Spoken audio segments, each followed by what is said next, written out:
These days, work is in trouble. We've outsourced most of our manufacturing to other countries. And with that, we sent away good jobs and our capability to make things. American Giant is a clothing company that's pushing back against this tide. They make all kinds of high-quality clothing and activewear, like sweatshirts, jeans, dresses, jackets, and so much more, right here in the USA. So when you buy American Giant, you create jobs in towns and cities across the country. And jobs bring pride. Purpose. They stitch people together. If all that sounds good to you, visit American-Giant.com and get 20% off your first order when you use code STAPLE20 at checkout. That's 20% off your first order at American-Giant.com with promo code STAPLE20. And the beauty of that new understanding of the human body is that most chronic illnesses, even infectious illnesses like Lyme disease and all that, can be traced back to some disruption in your ecology. Right. And then your ability to heal from that is also determined by some disruption to your ecology. And even things like Parkinson's and Alzheimer's, which are some of the scariest aging conditions, the two most prevalent neurodegenerative conditions we have, those all can be traced back to some disruption in your gut ecology. It starts in the gut. Welcome to the Beautifully Broken podcast, brought to you by AmpCoil. I'm your host, Freddie Kimmel. And on this show, we discuss the common thread survivors share after walking through the fire, the practitioners making a difference, and the treatment modalities that deliver healing back into the hands of the people who need it most. Witness the inspiration we gain by navigating the human experience with grace, humility, and a healthy dose of mistakes. Because part of being human is being beautifully broken.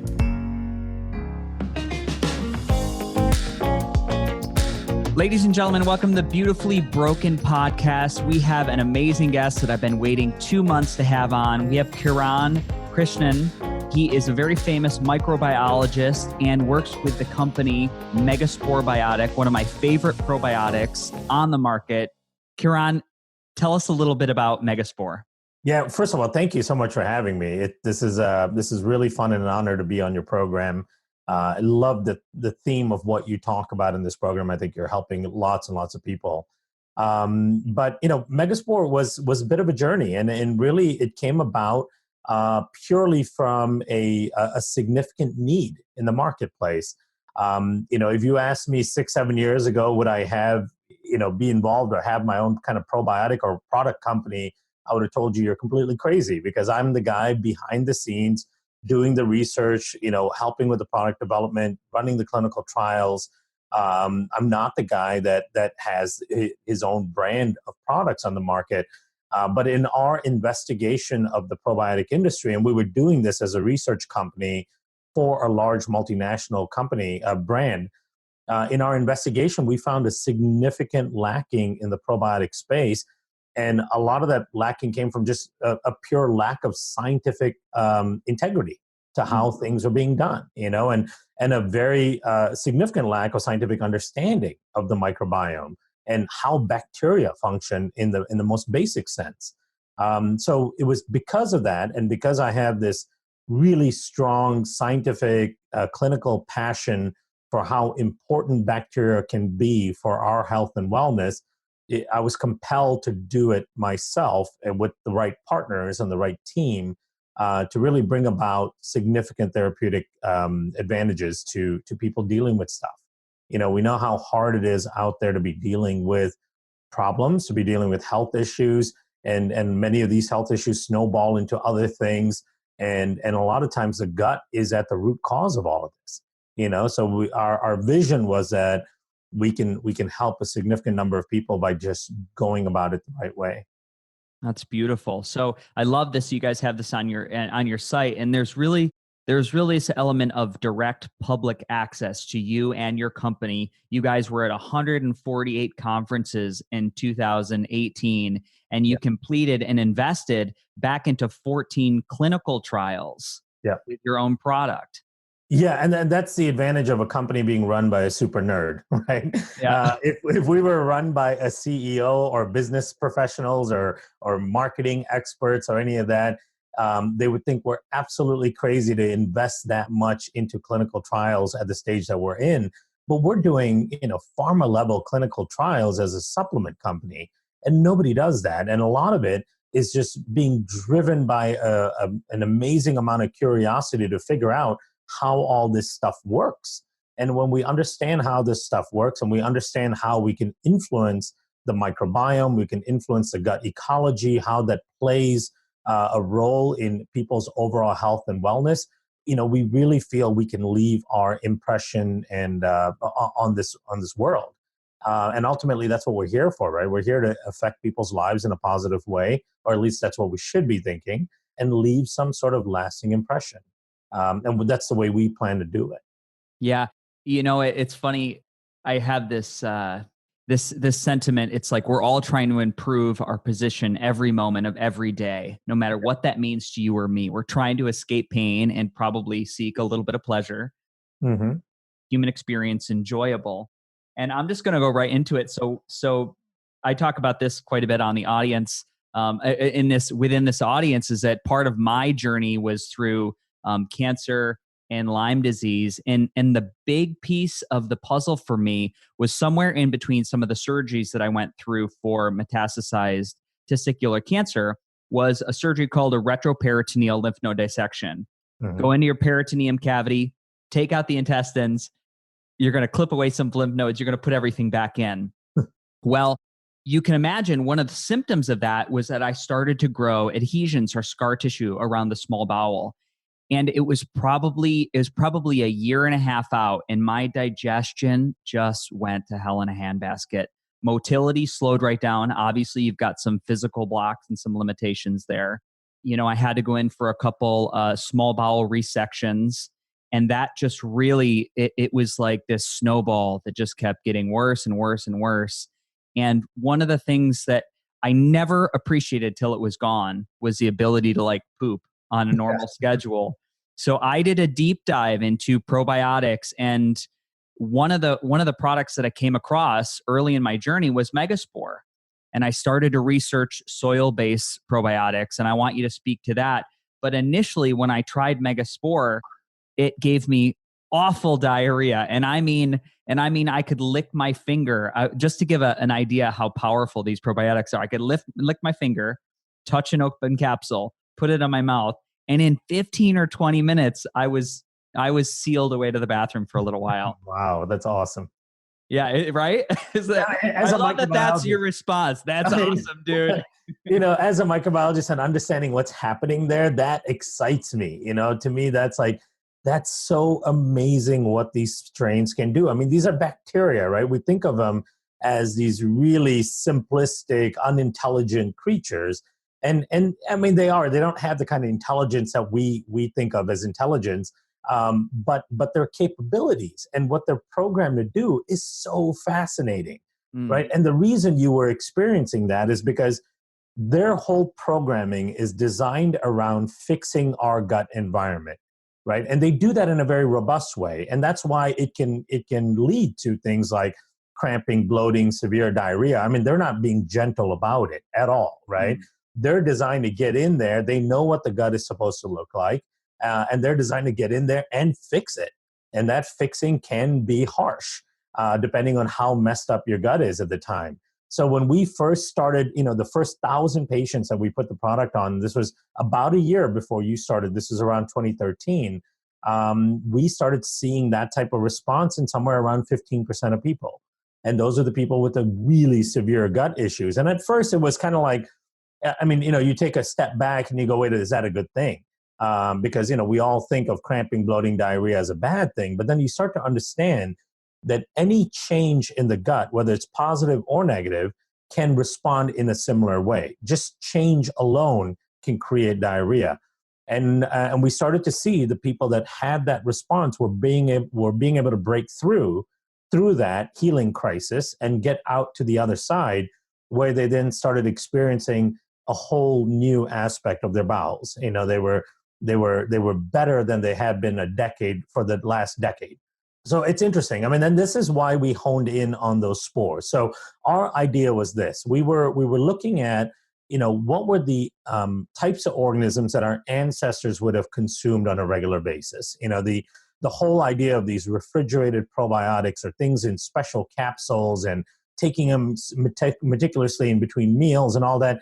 We didn't do that for the better course of the human evolution, right? For Right. 99.9999% of the time as humans, we never did that. And so our question was, where did our ancestors get their probiotics? Where did they experience a relationship with bacteria outside of being born and passing through the birth canal and breastfeeding? The rest of your life, you're interacting with the environment. So we kind of honed in on environmental bacteria that could play a role in modulating or orchestrating changes in our microbiome. And what brought us to the spores was in our discovery that they've been used in the prescription industry in Europe, Latin America since 1952. They've been prescribed as a way of treating dysentery and gut infections because these spores have the capability of going into the system, doing something called quorum sensing, where they read the microbial environment.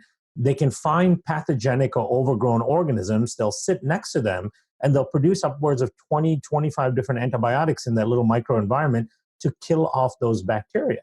And that's a fascinating capability for a bacteria because remember, bacteria work through programming, right? They don't have the intelligence like we talked about earlier, like human intelligence. They don't go in there and sit and figure things out. They just work based on what their genetics are programmed to do. Mm-hmm. And that kind of genetic programming doesn't occur overnight. That occurs over tens of thousands, if not millions of years of coevolution with us as a species.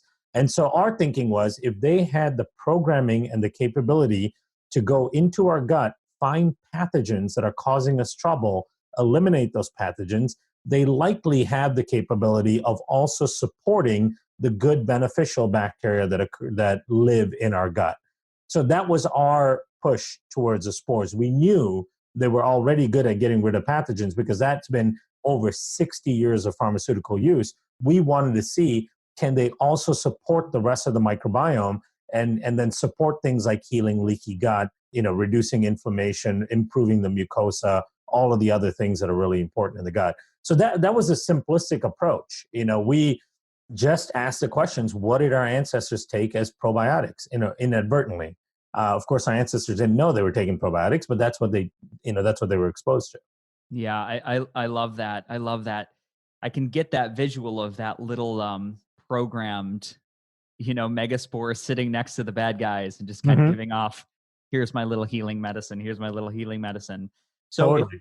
if we think about this, and there's an evolution of how people speak to gut dysfunction. I've known from being on this journey since, it probably started in around 2006, 2007 when it went down the rabbit hole. And Yeah. at first when I started reading, everyone had Candida, and then it was dysbiotic flora, and then it was SIBO, and now it's leaky gut. So are some of these terms, how do they blanket over like what we're really dealing with at a base level of dysfunction?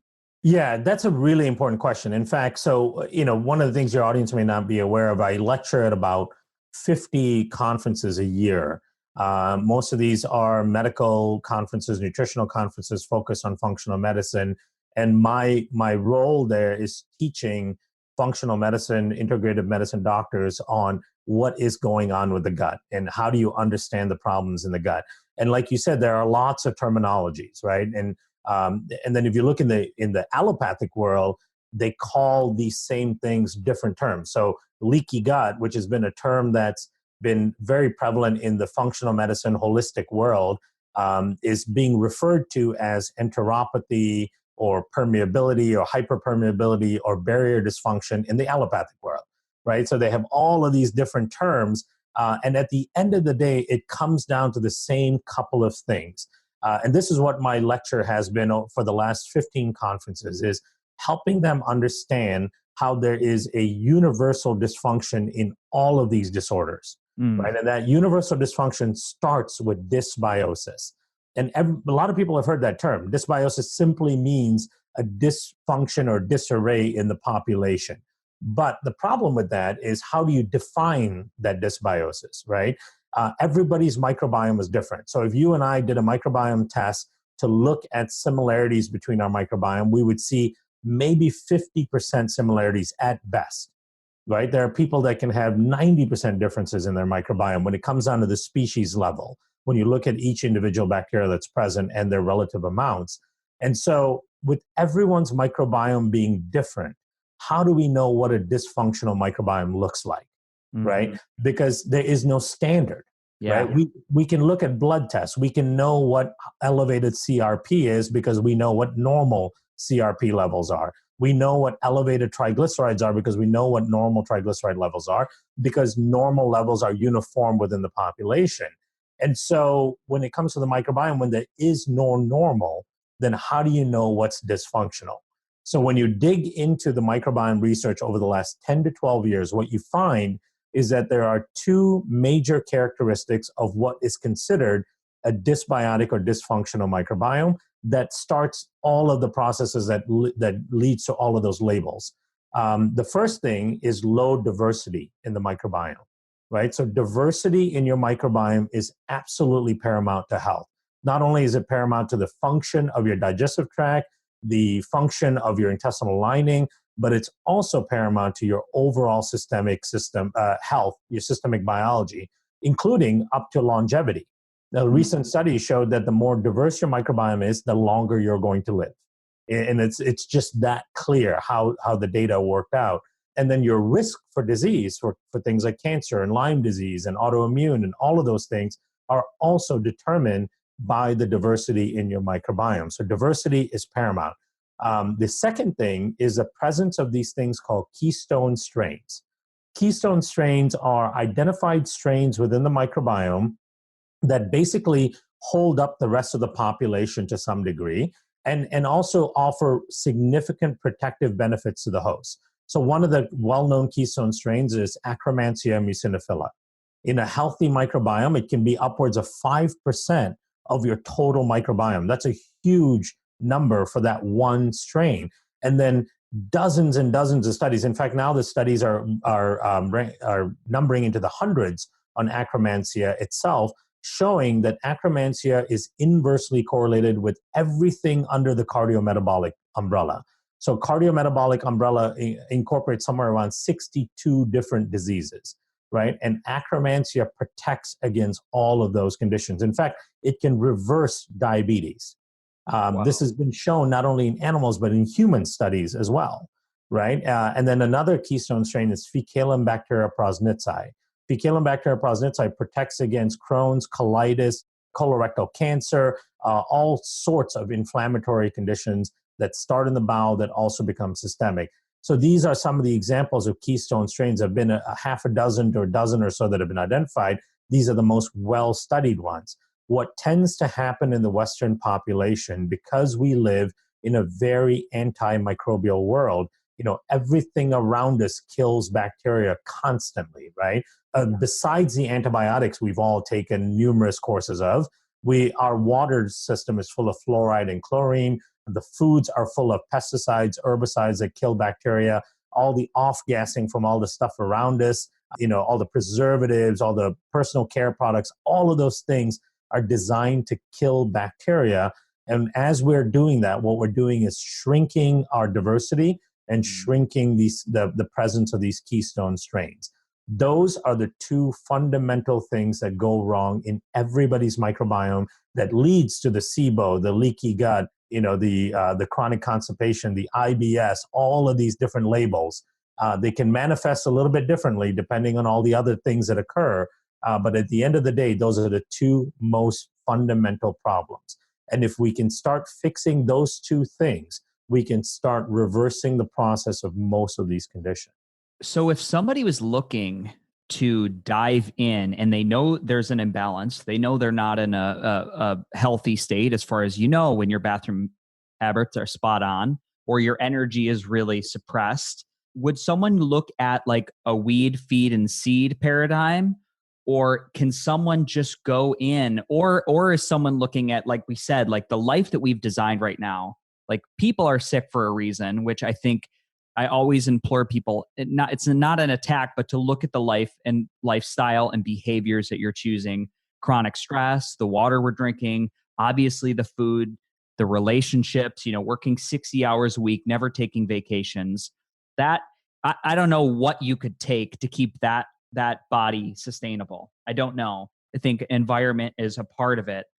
But is it possible for someone with an imbalance, a dysbiosis, to just go in with, maybe looking at stress and environment and adding in probiotics? Or do they need to go in and annihilate some of the infection? And that's been the thinking all along, right? So the idea is that if we have bad bacteria that's overgrown because the good bacteria is suppressed, then the natural knee-jerk reaction is let's go in there and kill stuff, right? But I rarely find that health can be achieved by killing stuff all the time. Because the problem with that is we don't have any tools at our disposal that selectively kills bad stuff.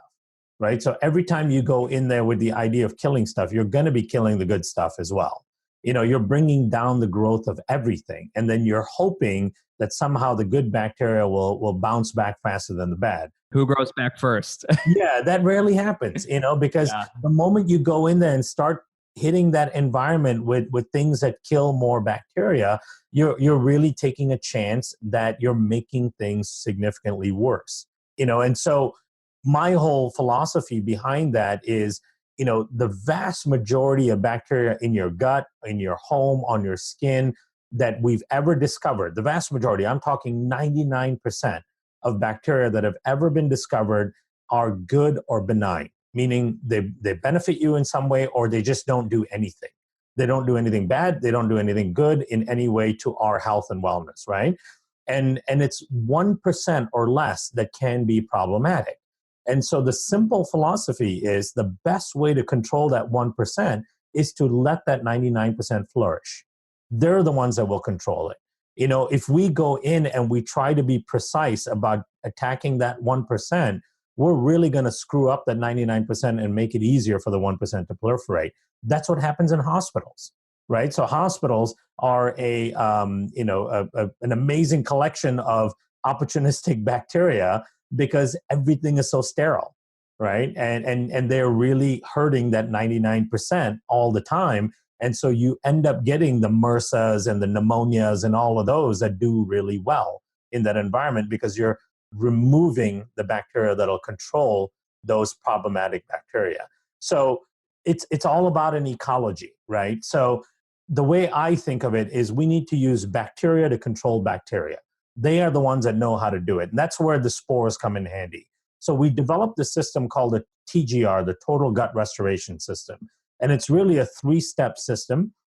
It starts with recondition and then reinforce and then rebuild at the end, right? So for the vast majority of people, following this simple same 3 steps will work. The recondition part is about sending in spores that have the programming to essentially understand how to reset the microbiome. They themselves will go after the overgrown and pathogenic and problematic bacteria without harming the rest of the microbiome. Well, how do we know that? Well, we're actually about to publish a study on that very fact that we completed. And again, we don't talk about anything unless we have some sort of scientific validation for it. But we had this hypothesis for a long time, and now we've done 2 studies to verify that. So the spores go in. What you see in as little as 3 to 4 weeks is almost a 50% increase in the diversity of the microbiome. Oh my goodness. Right? So imagine sending in 5 strains and you can increase the presence and growth and uniformity of over 400 or 500 species because of their presence. That's why we call it a reconditioning phase, because what they're doing is they're changing the environment in the gut so that it favors the growth of more of your beneficial commensal bacteria, while they are specifically removing the overgrown pathogenic competitive bacteria, right? So that reconditioning phase is really important. So now what they're doing is they are bringing about a more uniform, diverse microbiome that specifically has increased growth of those keystone strains. So for example, in the study we're publishing, we looked specifically at Akkermansia, at Faecalibacterium prausnitzii, at Bifidobacterium longum. So these like really well-established keystone strains.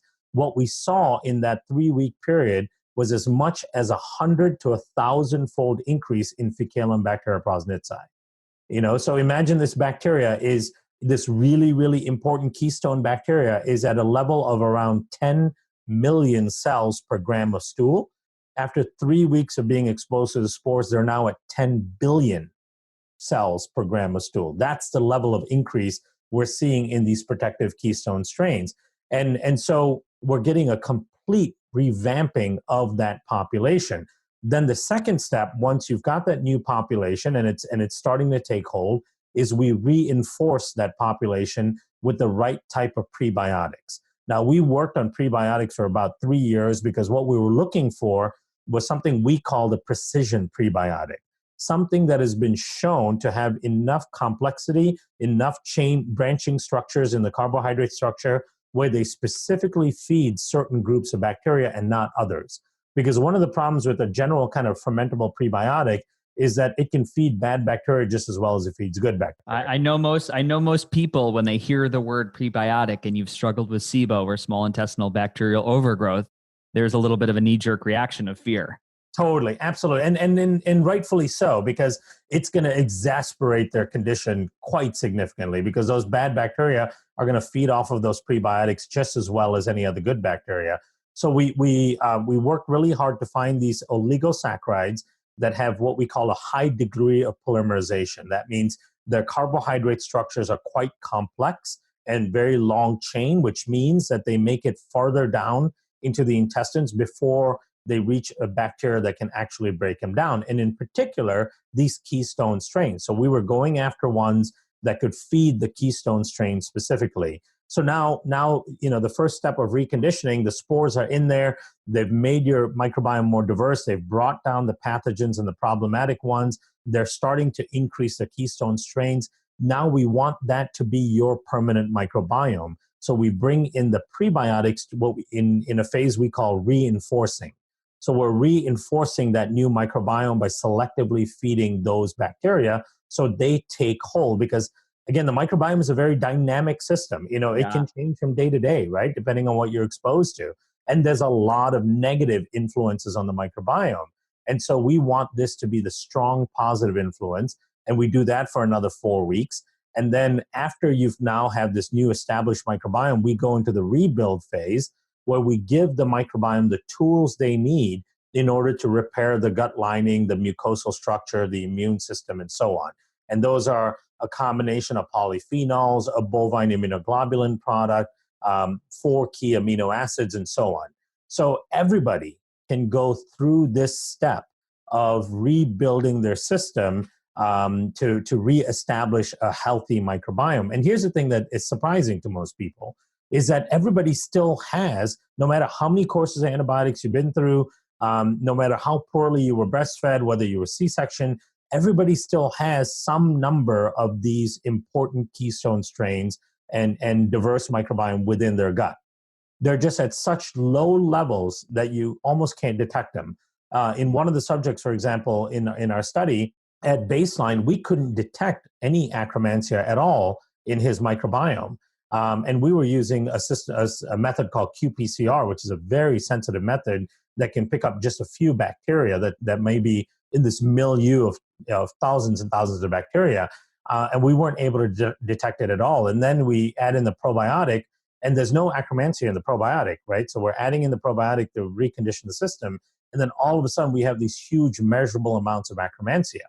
So it was there. It was just at such an insignificant amount that it didn't have any function in the microbiome. So there's always hope for regenerating your microbiome, no matter how much you've been through, no matter how much your ecology, your body has been through, and it can be done. And that's what's so exciting about all of this.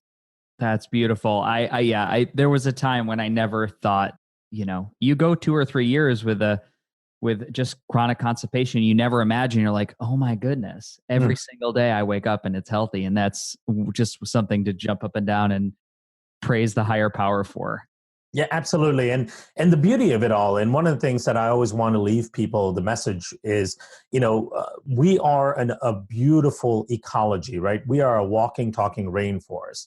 As a species, what we are actually made up of is thousands of microecologies made up of thousands of organisms that all have to work together in concert in order to perpetuate the health and wellness of the whole. There's an actual term for it. It's called a holobiome.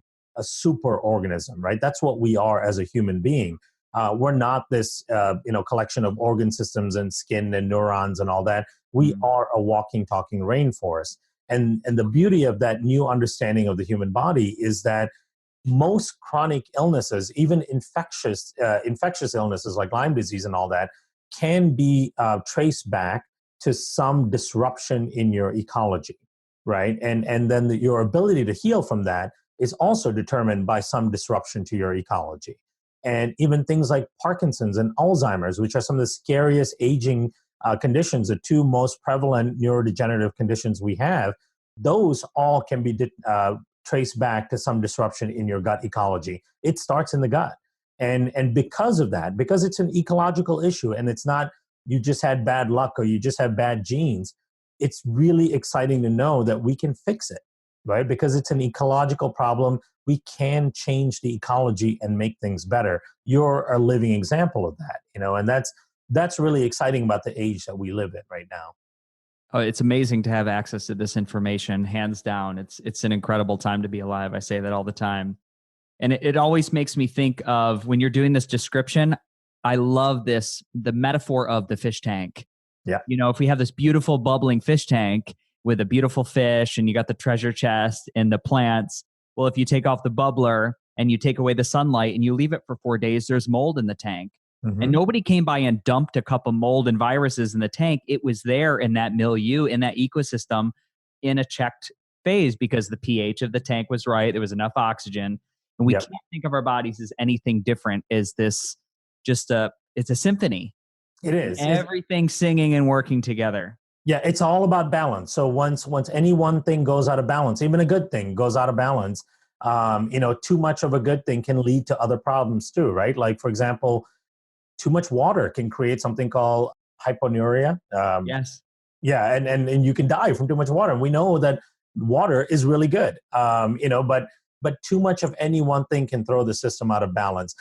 You brought this up earlier about the lifestyle and the environment that we put ourselves in. And that's a huge part of healing and recovering and thriving and becoming better is the environment that we put our system in, right? So if you think of it as like, if you think of yourself as your house plant, right? When we have house plants, and if you're somebody that cares about plants, you really do a good job of making sure that the house plant is put in the environment it's supposed to be in, right? If it's a plant that needs direct sunlight, you're not going to put it in the basement somewhere in a corner because it's going to die. That's not the ecology that it needs. If it's a plant that will die from too much watering, you're going to be careful about how much water you give it. You know that if you take that shampoo that you have and pour it into the pot, it's going to kill your plant.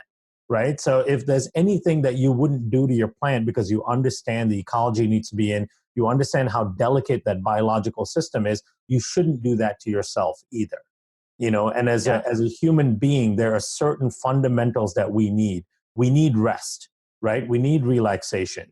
We need community. We need to bond with other people. We need that release of oxytocin when you hug somebody else or when you have laughter with somebody else. When you share a meal.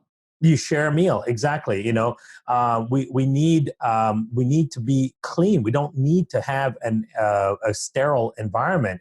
Studies show that households that use chlorine-based cleaners have kids with much higher incidence rates of allergies, asthma, and immune dysfunctions. So that's significant. Studies show that households that have dogs have much improved allergic conditions in kids, meaning a much lower incidence rates of asthma and allergies, because a dog is an animal that's going to go out there, bring all kinds of bugs and things back into the house and inoculate your house with all of this wonderful biology from the outside environment. There was a big Finnish allergy study where they were comparing a town in Finland, because Finland has this like insane epidemic of asthma and allergies among kids. And there's a town in Finland that is about 100 kilometers away from a town in Russia. So they're very close geographically, essentially in the same environment. But in that Russian town, the incidence rate of asthma and allergies is like a fifth of what it is in Finland. So they did this long, 3-year study to figure out what is the difference between those two communities that changes this outcome. It had nothing to do with genetics. It had very little to do with the food they ate. What they found was that in the Russian town, They actually did not sterilize their home, so they did not use all of these chlorine-based cleaners and all that. And they had their doors and windows open much more frequently than the place in Finland. And just having doors and windows open and having that osmolarity with the outside environment Yes. change the outcomes so significantly, right? So cleaning up your environment is going to be really important. So my recommendations for that are simple. Number one, choose organic. If you're going to eat food, try to eat the cleanest food that you can possibly get. At the moment, that's organic food for us, right? If you can find and have access to as much organic food as you can, do that. That's going to help as well. Growing a little bit of your own stuff is going to help as well. So have a small garden in your backyard, grow some tomatoes, some cucumbers. It doesn't matter what you grow. As long as you're growing 2 or 3 things and you're eating some of that, it's actually going to get you closer to nature. It's going to get you closer to that ancestral type of diet that really changes the outcomes over time in your own health and wellness. And then the other thing is, start to minimize those toxic cleaners that we have in our house. Mm-hmm. That chlorine-based smell is not the smell of clean; it's the smell of death. Right? Yeah. Hey, there you go. Right? Spoken to someone that rings very true for me. When I walk into a hospital and I smell that hand sanitizer, it makes me want to gag. It does. And we've been programmed the worst. So well, right? To think that killing, like you see that badge on all of these cleaners, kills 99.9% of bacteria, right? That's the last thing we want. Those are our friends. We are made up of bacteria. And I always tell people we are a species that's basically a collection of microbes, and we've put ourselves in an antimicrobial world, right? So how are we going to survive through this, right?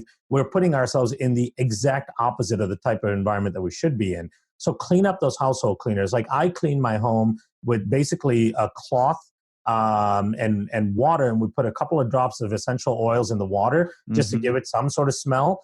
And that's how I clean 90% of the surfaces in the home, and you don't have to sterilize your home at all. Then take a look at your personal care products. Go as natural as you can with them.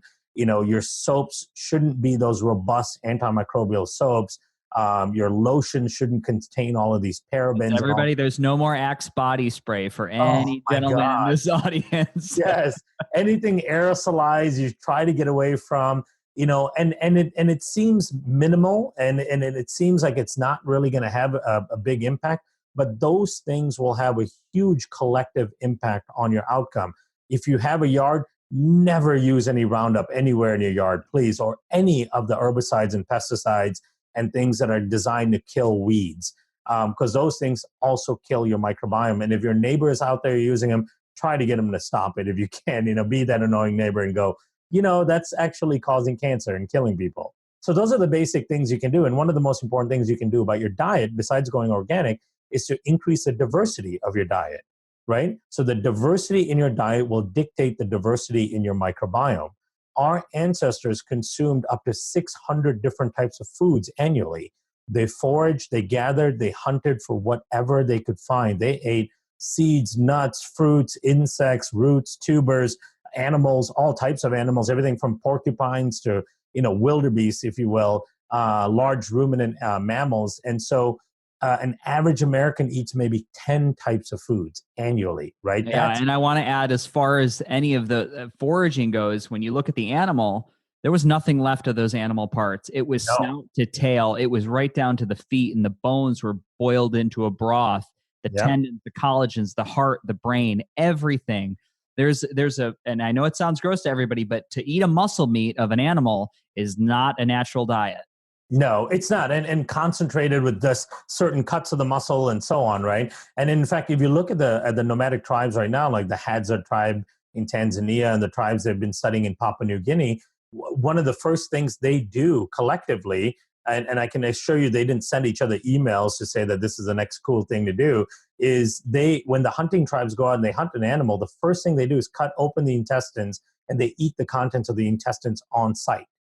Right? And these are animals that have been going around picking up bacteria over hundreds of square miles, fermenting them in their bellies, in their intestines. And then these hunters have realized over thousands of years that this ferment, this stuff that's in their intestines, gives them a huge amount of virility and function. And so, Now, we know people aren't going to be going and doing that, but what you can do at least is try to increase the diversity of your diet. My easiest recommendation for doing that is start visiting some ethnic grocery stores that are around you. Like close to me, I have a Middle Eastern grocery store. I have a big grocery store called H Mart, which is a big Korean Asian grocery store. You'll find roots and tubers and vegetables and fruits there that you won't find at your Whole Foods and Trader Joe's.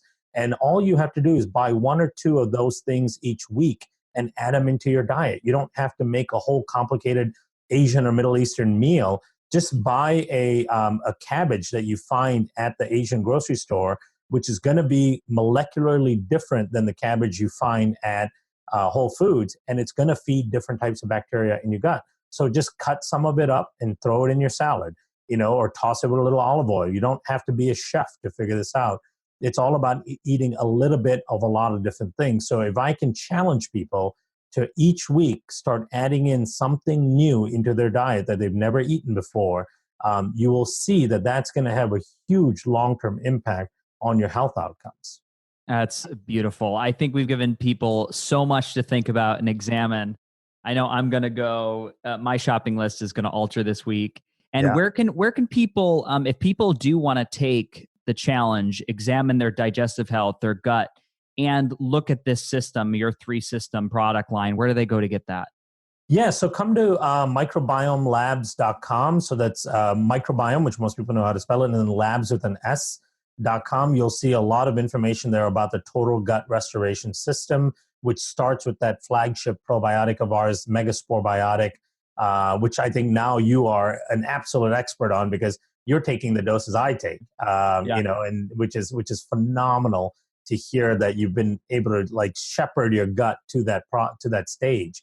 Because I think you said like you any speck you would take would cause diarrhea, but now you can take upwards of 7-8 caps, right? Yeah, and I really, when I really notice it, and this, I don't know how you can back this up on a study, but especially when I'll fly, when I'll do a travel day, I'll really up my dose and I'll notice less inflammation from a transcontinental trip, or I'll notice less jet lag if I really am diligent about supplementing with those probiotics when I'm putting myself in a stressed environment.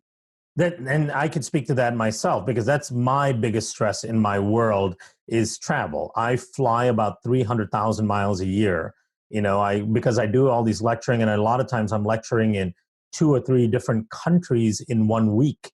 I've done trips where I'm in Portland, LA, Hong Kong, India, London, and then New York, all in 1 week. And so so it's endless hours on the airplane. But I take upwards of 8 caps a day in those situations to really protect myself. And that's the only way I get through all of the toxicity involved in that kind of travel.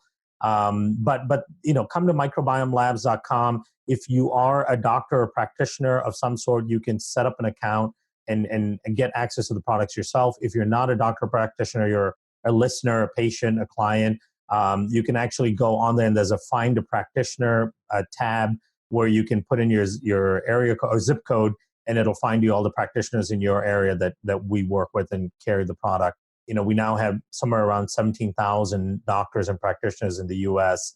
That work with the system, work with the product. So you'll find somebody somewhere near you. So is that quality control why people can't just go into Duane Reade or Whole Foods and pick up Megaspore? Part of it has been part of my philosophy is that people should get a bulk of their supplements from some sort of qualified health professional, right? And the reason for that is there's just so much nonsense in the supplement world.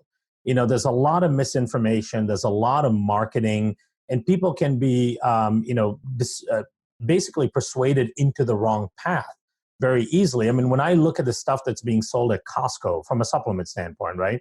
Those like $8 gummy vitamins and all those things, it makes me cringe, but an average layperson walking down the street cannot discern that thing has no health benefits to them at all. And in fact, could be an adverse thing to be taking. And so when you have somebody that has the ability to vet information to some degree, looking at different supplements and kind of curate and decide what is the best approach, that's going to give people the most bang for their buck. And so because of that whole idea, we said, all right, let's start working with health professionals first.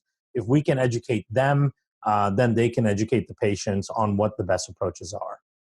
Beautiful. Beautiful. Well, I can't wait. I'm sure we could talk for another hour. I have so many more questions, but I want to be respectful of your time. And I really appreciate you addressing this audience, and we will definitely have you back. Yeah, it's been my pleasure. I'll be happy to come back, and congratulations to you, first of all, on your amazing journey and where you've come to. And then, and I'm very grateful to have people like you who are doing this to put this kind of information out there to people, because to me, the future of healthcare is going to be people empowered with this kind of information, right? And that's we can do our best if we advocate for ourselves. We can't count on the medical systems and the health systems to do the best for us. We have to do that for ourselves, and that starts with education and knowledge. And so, I really appreciate any opportunity to come on a platform and talk to people. So thank you for this opportunity. Of course. No, I just, at one point, I just really wanted to hear it from somebody who had walked the path. I was tired of listening to people dish out information that had no idea what I was talking about. Right. And it's just, it's great to be able to come full circle and address this audience from a place of knowledge and practice. And that's giving wisdom. So again, thank you so much for being here, and we will do it again. Thank you. Namaste. This episode of the Beautifully Broken podcast was brought to you by our lovely sponsor, AmpCoil. Guys, a heartfelt thank you for tuning in. If you enjoyed today's show, if you found yourself moved and inspired, I would ask that your next stop today is to drop a review on iTunes. Nothing helps a movement like sharing, downloading, and spreading this message. You can follow me on Freddie Set Go on all social platforms, and throwing a screenshot and a favorite quote of your episode in your Insta story or on Facebook. That is the extra credit, next level engagement I am manifesting. So like these little ripples in a pond, your action helps connect this inspired information with the people who need it most. Till next time, I'm your host, Freddie Kimmel. This is the Beautifully Broken podcast. Namaste.